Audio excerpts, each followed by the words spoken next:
Hello friends, periods में अगर किसी कारणवश बहुत ज़्यादा पेन हो रहा है, आपको प्रेगनेंसी कंसीव करने में अगर दिक्कत हो रही है या फिर आपकी अंडेदानी में बार बार कोई सिस्ट डेवलप कर रहा है, हो सकता है ये इंडिकेशन हो एंडोमेट्रियोसिस नाम की बीमारी का।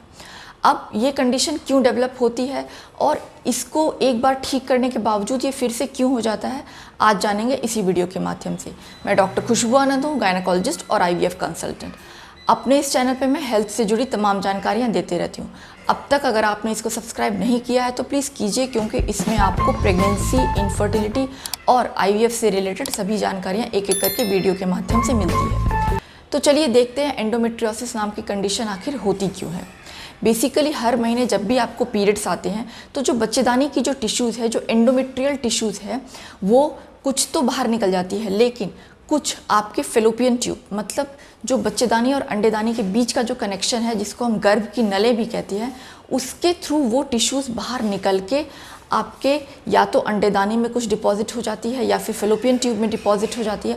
कभी कभी ये पेट के जो दूसरे स्ट्रक्चर्स हैं, जैसे आपकी आंतें हो गई या फिर आपका जो यूरिनरी ब्लैडर है उसमें या रेक्टम में, कहीं भी ये एंडोमेट्रियल टिश्यूज़ डिपॉजिट हो जाते हैं।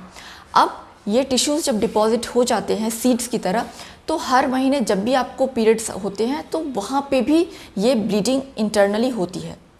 बच्चेदानी में जो ब्लीडिंग होती है वो तो एक रास्ता बना हुआ है और बाहर के रास्ते से वो निकल जाती है, लेकिन जो अंदर के पेट के जो दूसरे स्ट्रक्चर्स में ब्लीडिंग हो रही है, जैसे अगर अंडेदानी में ब्लीडिंग हो रही है या फिर आपकी आंतों में ब्लीडिंग हो रही है, तो वो ब्लड जो है वो वहीं कलेक्ट हो जाता है और धीरे धीरे वो एक सिस्ट बना देता है।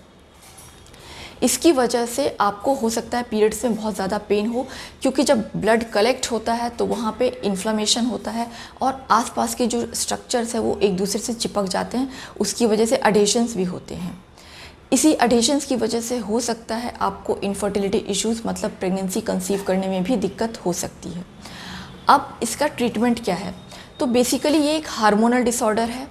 इसमें एंडोमेट्रियल टिश्यूज़ डिपॉजिट हो रहे हैं, तो हमको वो दवाइयाँ देनी पड़ती है जो कि ब्लीडिंग को कंट्रोल करे, क्योंकि अगर इंटरनली हम ब्लीडिंग को कंट्रोल करेंगे तो धीरे धीरे ये एंडोमेट्रियल टिश्यूज़ भी जो हैं वो शेड ऑफ हो जाते हैं और वो कम हो जाते हैं। पूरी तरह से इसको क्योर नहीं किया जा सकता है। इसका फाइनल ट्रीटमेंट होता है कि इसका बच्चेदानी और अंडेदानी पूरा ही जब निकाल दिया जाता है तभी ये क्योर होती है, क्योंकि जब जब मेंसेस होंगे, पीरियड्स आएंगे, तो अंदर के टिश्यूज़ ब्लीड होंगे और वो ब्लड कलेक्ट होते हैं। इसीलिए इसको रिकरेंट डिजीज़ भी कहा जाता है, क्योंकि ये एक बार ठीक करने के बावजूद फिर से ब्लीडिंग होता है। जब तक पीरियड आते रहेगा तब तक ये कंडीशन क्योर नहीं होती। एक बार जब आपके पीरियड्स फाइनली बंद हो जाते हैं, मतलब मेनोपॉज हो जाता है, उस वक्त ये अपने आप ही सारे टिश्यूज़ शेड ऑफ हो जाते हैं और ठीक हो जाता है ये कंडीशन। अगर किसी को बहुत ज़्यादा सीवियर होती है, उसके कारण सारे अंदर के जो पेट के स्ट्रक्चर्स हैं वो एक दूसरे से चिपक जाते हैं, बहुत ज़्यादा अडेशन हो जाता है, जिसको हम फ्रोजन पेल्विस भी कहते हैं। मतलब कुछ डिस्टिंक्शन ही नहीं बचता कि बच्चेदानी या फिर ब्लैडर, रेक्टम या फिर जो आपकी आंतें हैं, वो सब मिल के एक पूरा स्ट्रक्चर बना देता है। वो कंडीशन बहुत ही सीवियर कंडीशन होती है। अब बात करते हैं कि इससे बचने के तरीके क्या हैं।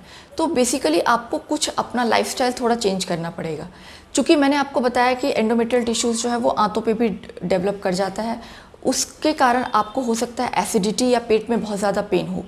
उसके लिए आपको थोड़ा अपना जो डाइट है उसमें, तो इसमें मेन ध्यान रखने वाली बात यह है कि इसमें आपको फैमिली, मतलब आपको प्रेगनेंसी जल्दी ट्राई करना चाहिए। अगर किसी कारणवश आप प्रेगनेंसी नहीं ले पा रही हैं या फिर कोई भी आपको फैमिली इश्यूज़ हैं, तो आपको कम से कम आपकी जो फॉलिकल्स हैं, जो आपके एग हैं, उसको फ्रीज़ करके रख लेना चाहिए, जिसको हम एग फ्रीजिंग कहते हैं। एग फ्रीजिंग के बारे में डिटेल में हम अगले वीडियो में बात करेंगे। बेसिकली इसमें क्या करते हैं, क्योंकि एंडोमेट्रियोसिस कंडीशन में आपकी जो अंडेदानी की क्षमता है वो जल्दी ख़त्म होती है दूसरे लेडीज़ के कंपैरिजन में। इसीलिए प्रेगनेंसी या चाइल्ड बर्थ को आप डिले मत कीजिए। अगर आप किसी कारणवश आप नहीं प्रेगनेंसी ले पा रही हैं तो एग फ्रीजिंग पे जाइए। तो मैं आपसे अगले वीडियो में मिलूंगी किसी और जानकारी के साथ। चैनल से जुड़े रहिएगा। आपके मन में जो भी क्वेश्चंस हैं आप मुझे कमेंट सेक्शन पे पूछ सकते हैं। आप मुझे इंस्टाग्राम पे भी फॉलो कर सकते हैं। फेसबुक पेज पे भी मैं आपके क्वेश्चंस के आंसर ज़रूर देती हूँ। तो मैं आपसे अगले वीडियो में मिलूंगी। तब तक आप खुश रहिए और अपने स्वास्थ्य का पूरा ध्यान रखिए। Thank you.